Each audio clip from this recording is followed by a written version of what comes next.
Hello to all the wonderful humans. How are you guys doing? I hope you guys are doing well and welcome. I am Aboli and I make science-based skincare and hair care videos. If you are interested in that space, then consider subscribing to my channel. So today's video is again highly requested video.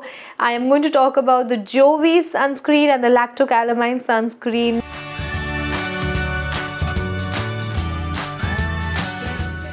These two sunscreens are photo stable, so I thought great, they give you the protection, they're photo stable. Let's see how it actually feels on your skin.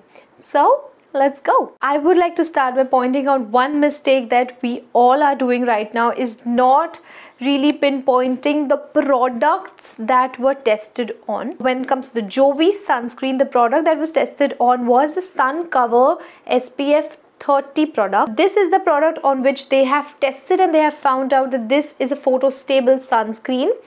So guys, not all sunscreens from Jovees have been tested, not all sunscreens, not all formulations have been shown to be photo stable. And the second product is from LACTO CALAMINE. Now they have done the testing on LACTO CALAMINE, which is SPF 30, which has lemon extracts in it, and that particular product I cannot find on any e-commerce site. I'm thinking that product has been discontinued. So this is the LACTO CALAMINE SPF 50 that we can find nowadays. Now I've also done a tan test on both of these products. I tan a lot on my foot, so I put on both these sunscreens, one on the right side, one on the left side,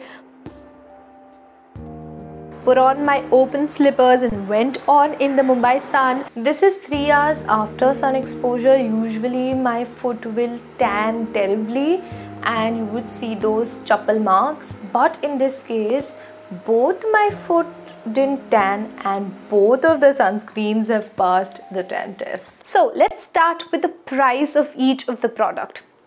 Now the Jovees is SPF 30.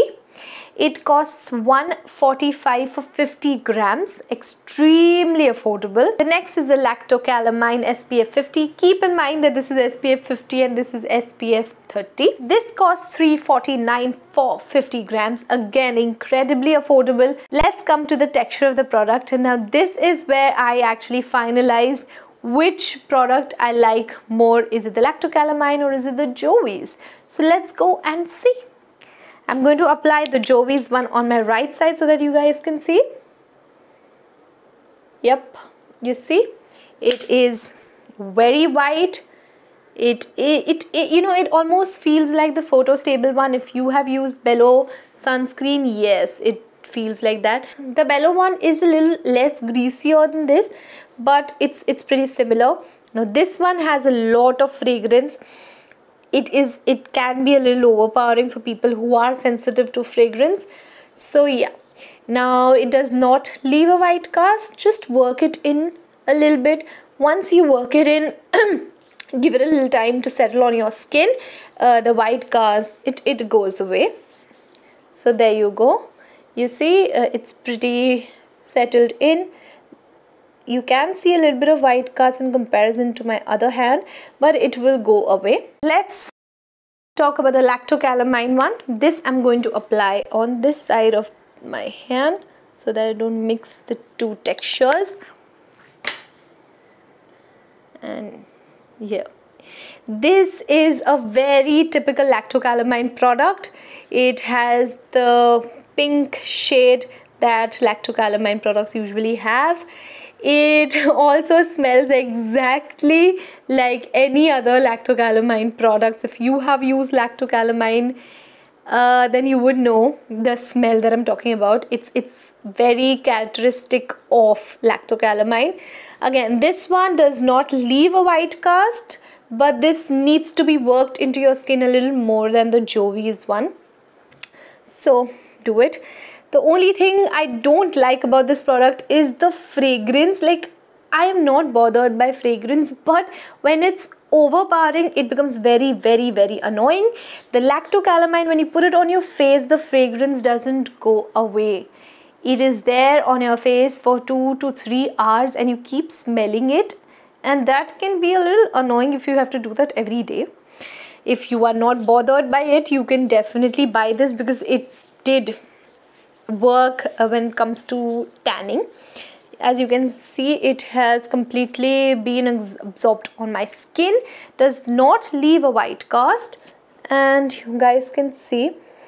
Now the difference here is that this one, the Jovees one, is a little mattifying, whereas the Lactocalamine does have a slip.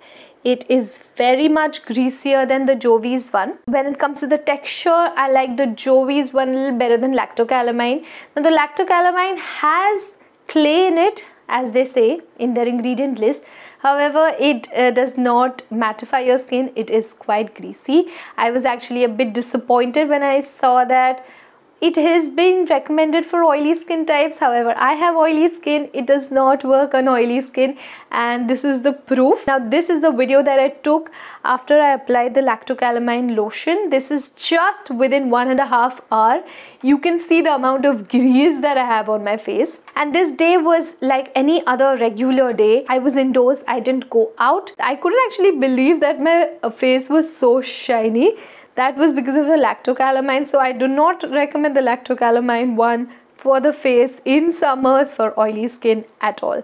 Now let's come to the Jovees one. The Jovees one exactly acted like the Bello sunscreen for me.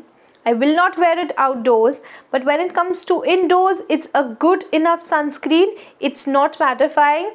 It's not very greasy like the Lactocalamine one, but it's somewhere in the middle.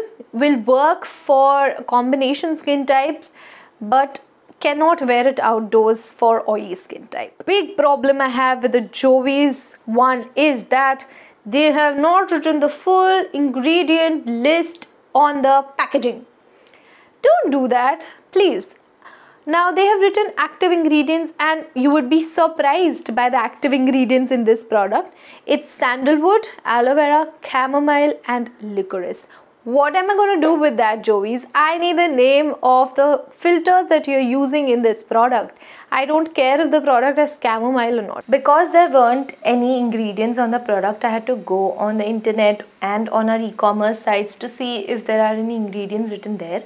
On Nykaa, as you can see, again, it's just the key ingredients: sandalwood, aloe vera, chamomile and licorice.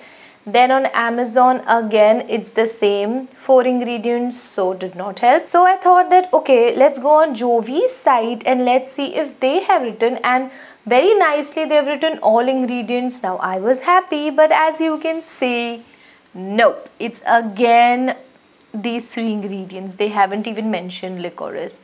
So again, disappointment has surrounded me. You guys know, in a comparison, I usually compare both the ingredient list in a chart form, but because we do not have the ingredient list from the Jovees, I'm going to quickly talk about the ingredient list of the Lactocalamine sunscreen. It is a hybrid sunscreen, meaning it has physical and chemical filters. So the first one is ethyl hexyl methoxycinnamate, which is the most popular one. Then it has titanium dioxide, ingredient you would find in a physical sunscreen. Then we have butyl methoxydibenzoyl methane, which is avobenzone, again a pretty common chemical filter. So I guess when you compare it to the price that we are paying, it is worth it. If you have dry or normal skin types or even mature skin types, then you can give this sunscreen a try. Now the question is, will I repurchase the Lactocalamine sunscreen? And the answer is no, because it absolutely did not suit my oily skin type. It's very greasy. Now will I repurchase a sun cover from Jovees? And I'm in splits about this, because it's like the Bello sunscreen, so you can use it indoors and you can use it in winters, but we don't know the whole ingredient list, so we can't really comment on what it consists of. So only because it's very affordable, I might buy it as a body sunscreen. Now that you guys have seen my review, I'm sorry if I've disappointed any of you guys. I know you guys had high expectations and hopes from these 2 sunscreens. Yeah, so that's it. Until next time. Bye.